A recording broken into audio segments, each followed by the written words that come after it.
मध्य प्रदेश रहवासियों के लिए रेलवे बड़ी खुशखबरी लेकर आया है। बता दें कि भगवान रामलला के दर्शन के लिए भारत गौरव पर्यटन ट्रेन का संचालन किया जा रहा है।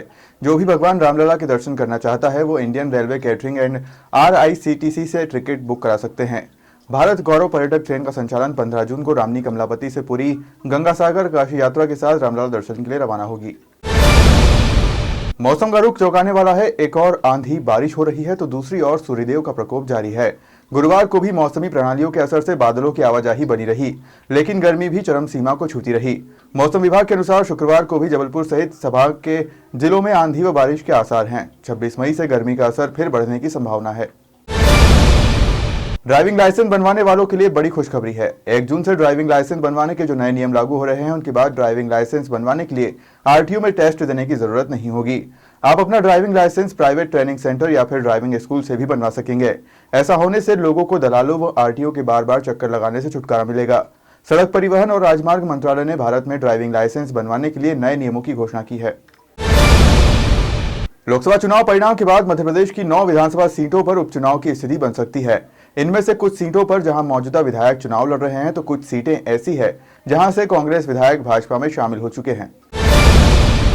ग्वालियर जिले में लाडली बहना योजना का लाभ लेने के लिए 3,18,997 महिलाओं ने आवेदन किए थे, लेकिन विधानसभा चुनाव के बाद 8,514 महिलाएं योजना के दायरे से बाहर हो गई। इस योजना के लाभ से वह महिलाएं वंचित हुई हैं जिनकी उम्र 60 वर्ष हो गई है। 1 जनवरी 2024 को 2,917 महिलाओं की उम्र 60 वर्ष हो गई। 60 वर्ष पूरे होने पर उन्हें योजना से बाहर कर दिया। केदारनाथ धाम में शुक्रवार सुबह हेलीकॉप्टर की इमरजेंसी लैंडिंग कराई गई। इसमें सवार पायलट और 6 यात्री सुरक्षित है। ये यात्री सिरसी हेलीपैड से केदारनाथ धाम के दर्शन के लिए जा रहे थे, तभी हेलीकॉप्टर में तकनीकी खराबी आ गई। हेलीपैड पर उतरने से पहले यह हवा में 8 बार लहराया, इसके बाद टेल जमीन में टकरा गई। पीएम मोदी ने हिमाचल के सिरमौर और मंडी में रैली की। मोदी ने कहा कि कांग्रेस ने कंगना को जो भद्दी बातें कही हैं वो मंडी व हिमाचल का अपमान है। इसके लिए अब तक कांग्रेस के शाही परिवार ने माफी भी नहीं मांगी है। हिमाचल प्रदेश में 1 जून को 7वें चरण में मतदान होगा। राज्य में लोकसभा की कुल 4 सीटें हैं। सुप्रीम कोर्ट ने चुनाव आयोग की वेबसाइट पर 48 घंटे के अंदर booth wise voting data upload करने का निर्देश देने से इनकार कर दिया। कोर्ट ने कहा कि लोकसभा चुनाव के 5 फेज की वोटिंग हो चुकी है, अब सिर्फ 2 फेज की ही वोटिंग बाकी है। ऐसे में डेटा अपलोडिंग के लिए मैन पावर जुटाना चुनाव आयोग के लिए मुश्किल होगा। चुनाव बाद रेगुलर बेंच मामले को देखेगी। टीएमसी नेता महुआ मोइत्रा, कांग्रेस नेता पवन खेड़ा और NGO association for democratic reforms ने यह याचिका लगाई थी। आप सांसद स्वाति मालीवाल से मारपीट मामले में मुख्यमंत्री केजरीवाल के PA विभव कुमार को 30,000 कोर्ट ने शुक्रवार को 4 दिन यानी 28 मई तक की न्यायिक हिरासत में भेज दिया।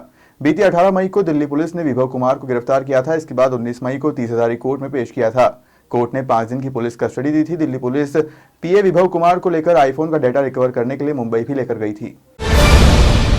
उत्तर भारत के अधिकांश राज्यों में तापमान 40 से 46 डिग्री तक पहुंच गया है। मौसम विभाग ने बताया है कि दिल्ली, हरियाणा, पंजाब, उत्तर प्रदेश, राजस्थान, मध्य प्रदेश और गुजरात में अगले 5 दिन ऐसे ही हालत रहेंगे। इन राज्यों में लू का रेड अलर्ट जारी किया है। राजस्थान में गुरुवार की रात का तापमान 30 डिग्री सेल्सियस से ज्यादा रहा। पाली में शुक्रवार को गर्मी से मां बेटे की मौत हो गई। राज्य में लू और गर्मी की वजह से अब तक 10 लोगों की मौत हो चुकी है।